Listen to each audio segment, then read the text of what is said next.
அஸ்ஸலாமு அலைக்கும் ஃப்ரெண்ட்ஸ். இன்றைக்கி நம்ம பெஸ்ட்டு சேனலில் என்ன பார்க்க போகிறோன்னா சாம்பார் தான் பார்க்க போகிறோம். அஸ்ஸலாமு அலைக்கும் ஃப்ரெண்ட்ஸ். பருப்பு 100 பருப்பு ஊற போட்டு வச்சுருக்கேன். 3 தக்காளி வெட்டி வச்சுருக்கேன். 3 வெங்காயம் வெட்டி வச்சுருக்கேன். பாதி மாங்காய் வெட்டி வச்சுருக்கேன். சின்ன வெங்காயம் ஒரு 10 வெங்காயம் தாளிப்புக்கு வச்சுருக்கேன். வெண்டைக்காய் ஒரு 1/4 கிலோ வெண்டைக்காய் வெட்டி வச்சுருக்கேன். சிறிதளவு கருவேப்பிலை தாளிப்புக்கு, கட்டி பெருங்காயம் பருப்பில் வேக போடுறதுக்கு, சீரகம் பருப்பில் வேக போடுறதுக்கு, பச்சை மிளகா 5 வெட்டி வச்சுருக்கேன். 10 பல் பூண்டு நச்சு வச்சுருக்கேன்.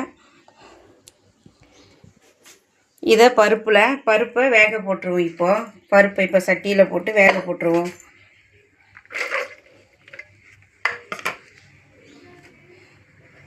தக்காளியே போட்டுருவோம். பல்லாரி வெங்காயம் தான் வெட்டி வச்சுருக்கேன், அதையும் போட்டுப்போம்.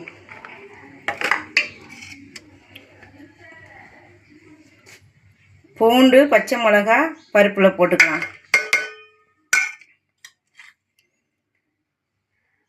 சீரகம் பெருங்காயம் அதையும் பருப்பில் போட்டுக்கலாம். இப்போது தேவையான அளவு ஒரு சொம்புக்கு தண்ணி எடுத்து வச்சுருக்கேன், அதையும் ஊற்றிக்கலாம். இப்போ அடுப்பில் வச்சு அடுப்பு பற்ற வச்சுக்கலாம்.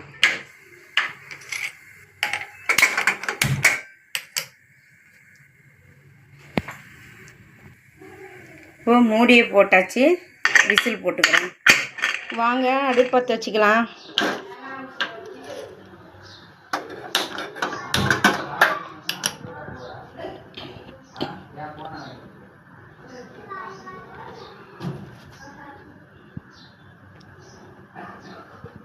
அடுப்பு சட்டி சூடு ஏறட்டும். நம்ம எண்ணெய் ஊற்றிக்கலாம். சட்டி சூடு ஏறிட்டு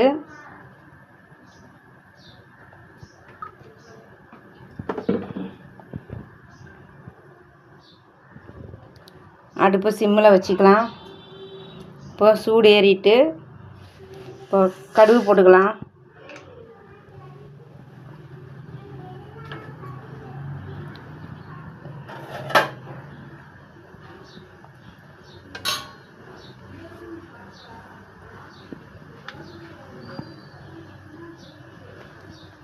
கடுகு பொரியிட்டோம். இப்போது கடுகு பொரிஞ்சு வரட்டும்.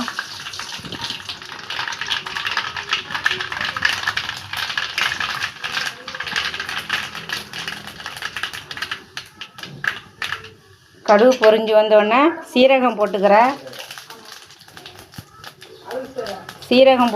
இப்போது கருவேப்பிலை போட்டுக்கிறேன். கொஞ்சோண்டு இஞ்சி பூண்டு போட்டுக்கிறேன்.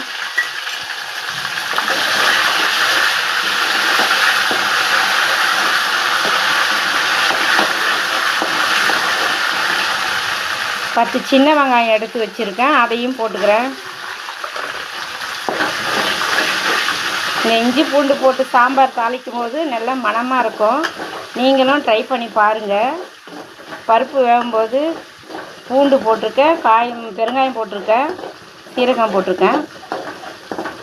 இந்த மாதிரி நீங்கள் தாளிக்கும் போது கொஞ்சம் இஞ்சி பூண்டு போட்டு தாளிச்சிங்கன்னா கொஞ்சம் நல்லாயிருக்கும், நல்லா மணமாக நல்லாயிருக்கும். இப்போது வெண்டைக்காய் போட்டுக்கிறேன்.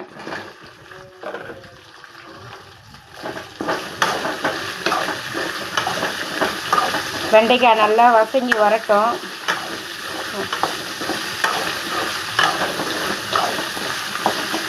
அந்த பச்சை வடை போகிற வரைக்கும் கொஞ்சம் நல்லா வதங்கி வரட்டும்.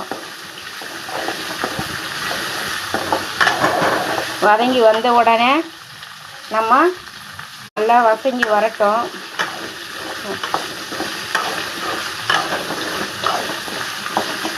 அந்த பச்சை வடை போகிற வரைக்கும் கொஞ்சம் நல்லா வதங்கி வரட்டும்.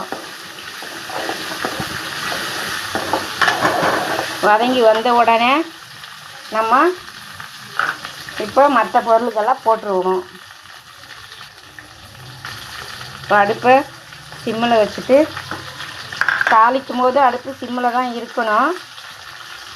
இப்போ மஞ்சத்தூள் போட்டுக்கிறேன். ஒரு 1/2 ஸ்பூன் மஞ்சத்தூள்,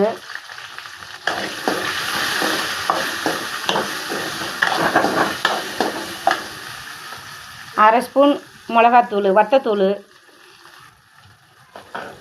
கலருக்காக போட்டேன்.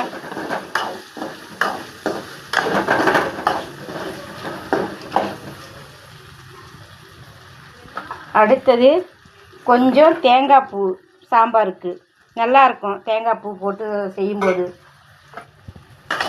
நீங்களும் அந்த மாதிரி செஞ்சு பாருங்கள். நாங்கள் அந்த மாதிரி செஞ்சு சாப்பிட்ருக்கோம், நல்லாயிருக்கும். இப்போ கொஞ்சம் நல்லா வதங்கி வந்த உடனே ஒரு கொஞ்சம் புளி கரைச்சி வச்சுருக்கேன், அதையும் ஊற்றிக்கிறேன்.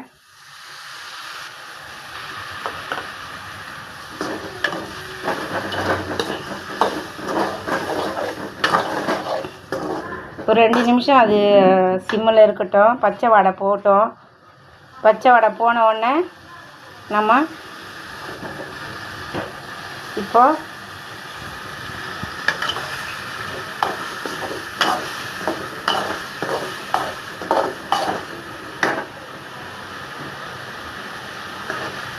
நல்லா பச்சை வடை போயிடுச்சு, நல்லா மணம் வருது. இப்போ பருப்பு கடைஞ்சி வச்சுருக்கிற சாம்பாருக்கு அதை தூக்கி அதில் ஊற்றிக்கலாம்.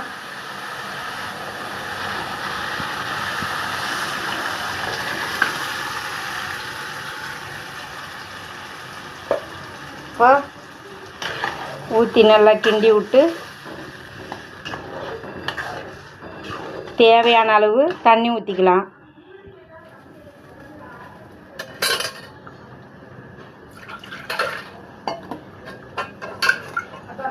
உப்பு போடலை, இன்னும் நான் உப்பு போட்டுக்கிறேன்.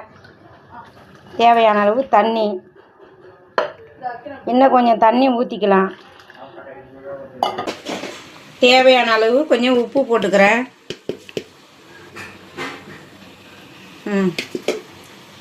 அடுத்தது மாங்காவை போட்டுக்கிறேன். முடிஞ்சது. இப்போ சாம்பார் கொதி வந்த உடனே அதை இப்போ உங்களுக்கு காட்டுறேன். வாங்க ஃப்ரெண்ட்ஸ், சாம்பார் ரெடியாகிட்டு மூடியை திறந்துட்டேன். இப்போது அதில் சிறிதளவு கருவேப்பிலையை போட்டு இறக்கிட வேண்டியதான். சாம்பார் எப்படி இருக்குன்னு பார்ப்போம். ஃப்ரெண்ட்ஸ், சாம்பார் ரெடியாகிட்டு பாருங்கள் எவ்வளோ கலர்ஃபுல்லாக இருக்குதுன்னு. உங்களுக்கு இந்த சாம்பார் சமையல் பிடிச்சிருந்துச்சுன்னாக்கா சப்ஸ்கிரைப் பண்ணுங்கள், லைக் பண்ணுங்கள், பெல் ஐக்கானை தட்டி விடுங்க. மீண்டும் ஒரு வீடியோவில் சந்திப்போம்.